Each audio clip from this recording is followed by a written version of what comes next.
you do have to have a desire, a willingness to be the ultimate decision maker. You've got to do some level of financial analysis. You've got to, what you're doing primarily, number one reason businesses fail is we run out of cash. I think there's an assumption sometimes that because it's a franchise, it's automatic success. Well, not necessarily. Franchises can fail as well, just like any business. Are you really just needing a better job, or do you really want to be a business owner? Because the sacrifices and the effort you're going to have to put in are significant. Welcome to the Franchise Freedom Podcast, where you can escape the corporate trap through franchise ownership. Here's your host, Giuseppe Grammatico, the Franchise Guide. Welcome to the Franchise Freedom Podcast. I'm your host, Giuseppe Grammatico, your franchise guide. We have a very exciting two-part series with my good friend, Henry Lopez. Henry, welcome back to the show. Giuseppe, pleasure to be here as always. Yeah, this is fun. It's been a while. I was looking at my notes. This is going to be appearance, I believe, number 4. Wow. Appearance number 4, but podcast number 5, because we actually revisited one of the more popular episodes where we talked about a remarkable customer experience. We'll link that to the show, but one of our best performing shows. So appreciate you coming back on. For those that don't remember or haven't seen those episodes, if you can give everyone just a little bit of background of who Henry is and what Henry does, that'd be a great starting point. Absolutely. And by the way, on my show, when we have, like yourself, people have been on multiple times, we joke about the gold jacket like they get on Saturday Night Live. Oh, yeah, that's right. Like that. But our budget doesn't allow that, so we do a little pin. Yours is in the mail, and I expect mine as well. But very briefly, I've had an opportunity to have a very broad-ranging career from working in the corporate world and in sales. I started my career as a computer programmer back in the 80s. Yes. You can tell that I'm that old. And then I always wanted to be a business owner. Started my first business on the side. My partner and friend ran it day to day, and I kept my day job. That was back in 1991, and that was a franchise. That was my first business. And fast forward to today, mostly what I do is I'm the host of the How a Business podcast, and I do business coaching and consulting. I'm still an active business owner. In fact, one of my businesses today is I'm a minority partner in a franchise called Office Evolutions here in Plantation, Florida, where I live. And so mostly what I do these days is coach my clients. I have the opportunity to work with a diverse group of people, either starting a business or running or trying to grow an existing business. And so that's primarily what takes my time today. Awesome. No, that's actually, I'm glad you brought that up, because that's, why we're doing a 2-part series today. And, there's going to be obviously some relation, but I wanted to break it up if that's okay with you. We'll do kind of 2 parts. We'll do advice for someone looking at, maybe a new business owner or someone looking to get into business, whether it be a franchise, a startup, it doesn't make a difference, just advice. And then we'll do a part 2, and we'll talk about advice for these existing owners, but what to look for, financials and setup and things like that. And I think that'll be a way to break it up a little bit, depending on where people are. So what, someone's looking for a new business where, it's overwhelming, with the internet right now. There's so much information, lots of really helpful podcasts, lots of great books out there, but what's a good starting point? Because, how do you even know, who is even the right fit? Maybe that's something I talk about quite a bit. To be a business owner, you mean? Yes. That's a good one. That's a good question because you don't know, right? If you haven't done it before, you don't know. So in fact, I have a whole online video course on, are you ready? Because that is such a huge point. And of course, we never really know until we're in it. But I think there are some things that we can look at to see if we are ready now. And that's a better way to look at it than, are you cut out to be a business owner? Certainly, there are some traits. Gino Wickman, who was the founder of EOS and then wrote Traction and most recently wrote Entrepreneurial Leap. He believes that you must have these inherent qualities to be an entrepreneur. And there is a difference between being an entrepreneur and being a small business owner. Right. An entrepreneur is somebody who can take it to that next level and leverage a business and have people work for them and have multiple business, a portfolio of businesses. That's a different skill set. Being a business owner is a lot easier entry point. In other words, where we are actively involved in the business and we run that business in part, maybe we co-manage it. So for that, which is the normal, more typical route for small business owners, I think if we will look at certain things, one of the biggest things, Giuseppe, that comes to mind initially It isn't about the money. It isn't about how do you know that business even. I mean, that's again why a franchise is a perfect opportunity, right? Most franchisors don't want you to necessarily have experience because you're Right. bringing a bunch of bad habits. But here's what you do have to have. You do have to have a desire, a willingness to be the ultimate decision maker. And that's a big change, a big shift for most of us coming from the corporate world. Mm-hmm. I mean, we might be in a big position, we might have a big title, but at the end of the day, somebody else, the CEO, a board, a combination thereof, a committee, makes the hard decisions. Right. When you're a business owner, you have to make the hard decisions. Now, for me, I wanted that. That was one of the things that frustrated me, is having to ask for permission, right? So I was one of those bad employees the longer I was in my career. So let's start there, Giuseppe. I think you have to embrace decision making. I like that. You need to be decisive. You need to embrace that. And it's funny, I just posted on Twitter, I shared a post where it just talked about this hierarchy as an employee, how many layers and general managers, just managers, management and staff to get something answered or approved. Or as a business owner, it's idea to implementation almost instantly. So things get done much faster, but you need to be decisive. You can't sit on things. And I mean, that's a great thing that you have that flexibility, but with that comes a lot of pressure and stress because I can be afraid of making the wrong decision. Correct. So what we learn as business owners is if you will inform yourself, if you'll take some counsel, if you'll educate yourself, if you continue to learn from the mistakes, if you take coaching and mentorship, that hopefully what will happen for most of us is you'll make more right decisions than wrong. You're going to make bad decisions, but you have to have the confidence and the courage to keep moving and keep making those decisions. Because once, as the decision maker, you get paralyzed, certainly the result is, if you're looking to start a business, is you'll never actually do it. You'll always find a reason why. Really, that's you kind of making decisions, they didn't work out, or you have to make hard decisions. Okay, now it's time to put some money on the line, or now it's time to sign a lease or sign an agreement for a franchise. That decision gets hard, and that's where a lot of people get paralyzed. Agreed. Once you're in your business, it can kill a business if you can't be decisive. Now, that doesn't mean that you make rash decisions.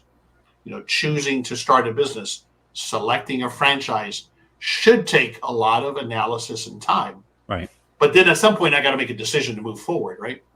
Yes, absolutely. And, I think also a part in something I think is also extremely important is, and I wanted to get your thoughts, because I talk about this quite a bit, is the why. You hear about the why. What the heck does that even mean? And I didn't understand what that meant years and years ago when I first came across what's your why. And a big part of that is that, if you had to call it something else, it's the reason for doing it, because there are some, this is a emotional roller coaster. There's ups and downs.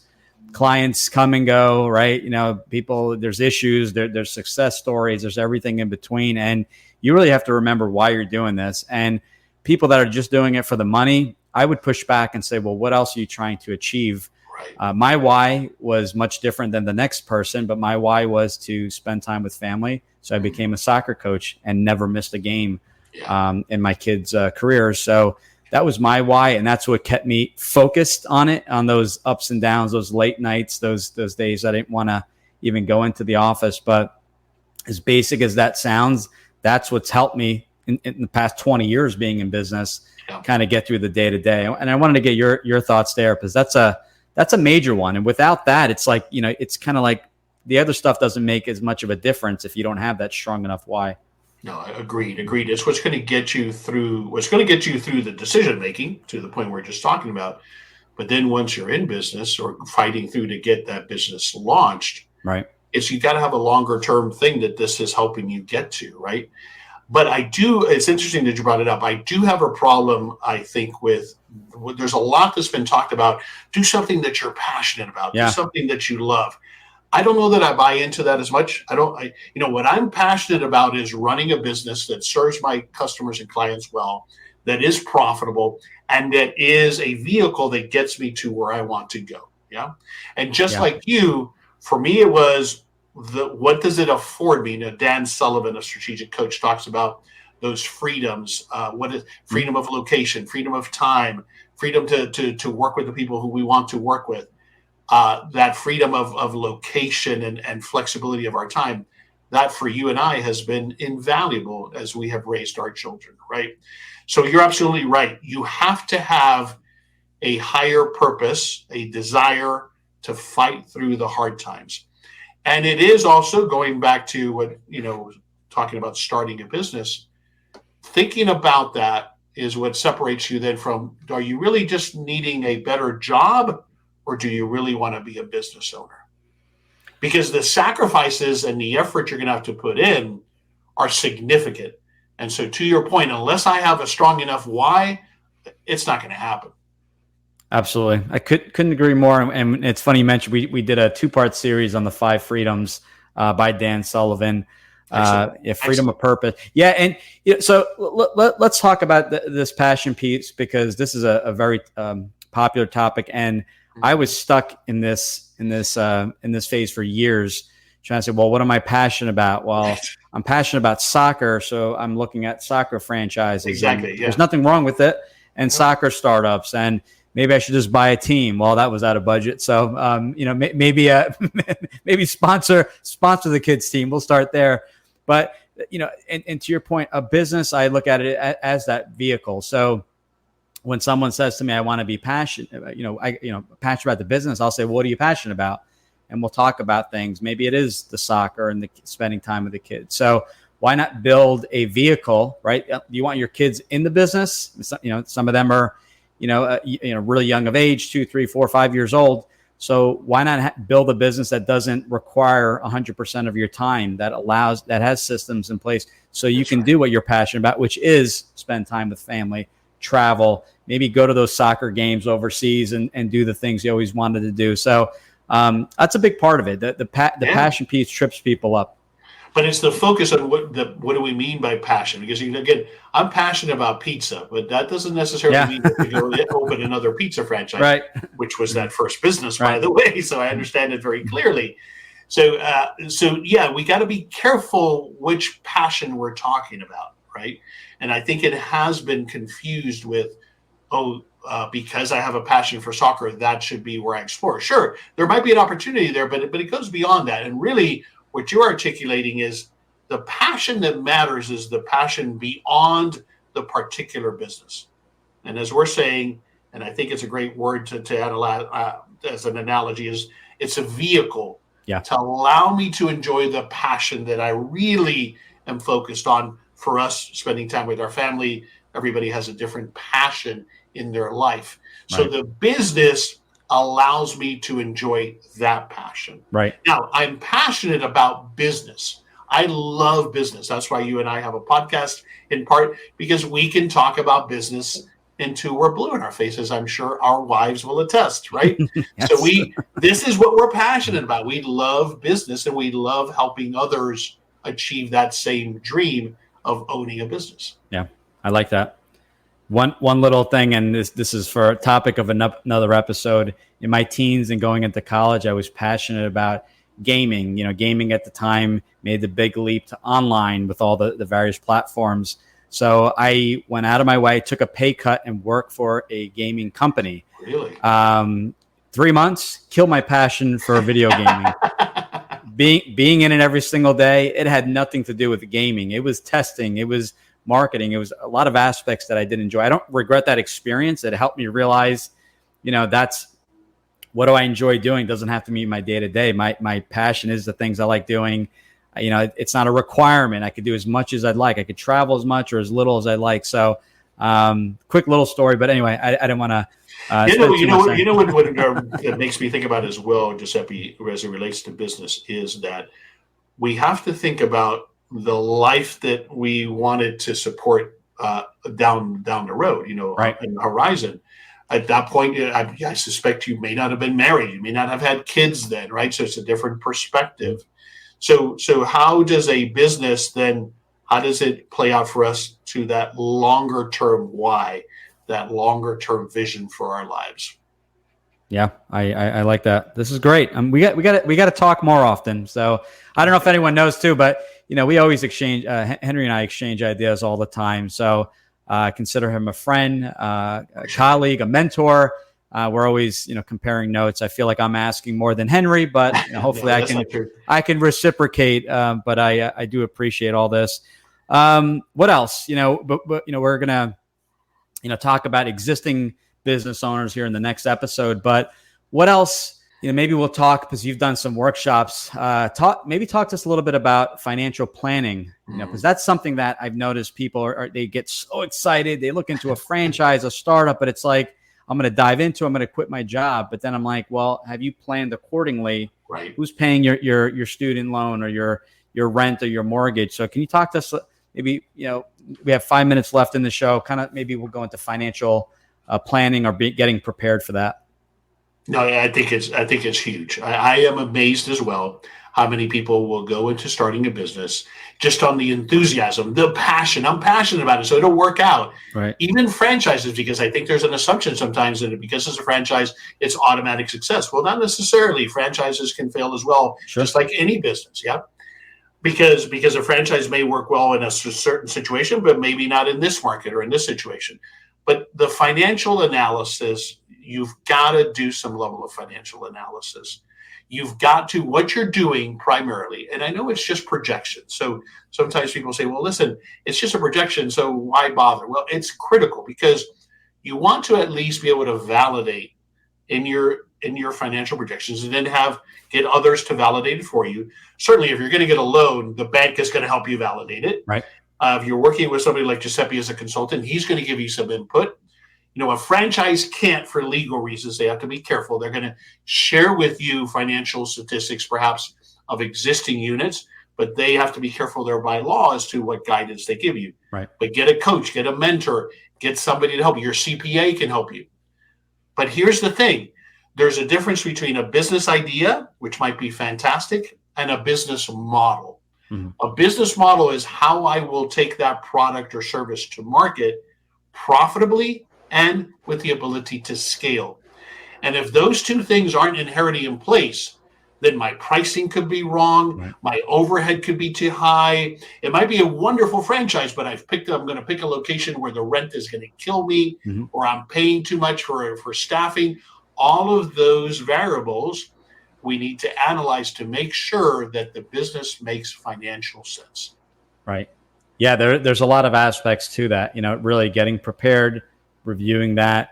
I'm a big fan of the pro formas, right? Pro forma, it is what it is, right? You can run it so many different ways. You can manipulate those numbers. Am I running it full time? Am I running it part time? If it is part time, maybe I have a general manager expense in there to replace myself in the day to day. So you definitely need to get prepared. When is a good time? It's kind of like when you're buying a home, right? You need to know what your budget is. That's right. Because that's going to be a big part of it. With the franchise, they can give you a range. With a startup, maybe you don't have a franchise fee, but now you're figuring and creating things from scratch. So maybe it's more sweat equity. It's really kind of spending the time to create a policies, procedures manual, training, set up a CRM and things like that. So the time is now. Get prepared, get organized, put everything together.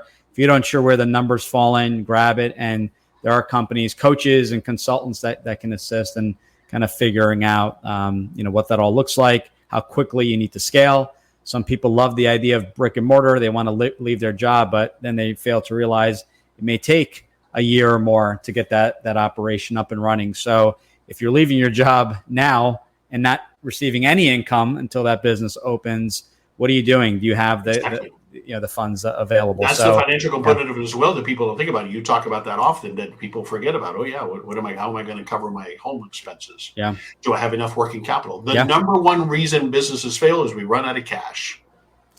1,000%. It's just as simple as that, but it really, and then I have nowhere else to go. I have nothing else to tap, right? And so then I've got to shut down. Right. They assume they can just get loans and banks are throwing money, and that's not the case. No. You got to have a solid business plan. Even the lenders, there are certain lenders that are going to be a better fit when it comes to a brand new franchise versus maybe a resale. So there's a lot of things to consider. I hope everyone got a lot from this episode. We are going to focus our next episode on existing business owners. You talked about EOS, and it's funny enough, we have one of their coaches, Justin Mink, that's going to be coming on the show. Excellent. Actually, 4 p.m. today, we're going to be recording. We're going to be talking EOS. I talk quite a bit. A lot of the franchise companies have been implementing that. So maybe we can talk that episode. Absolutely. Into a little bit more detail. But this has been awesome. I really appreciate, Henry, your time. We're gonna wrap our show today, and we're gonna dive into episode 2. So thanks again for joining. Look for episode 2, existing franchises. Once you finally make that leap, and Henry, we'll talk soon. Thank you.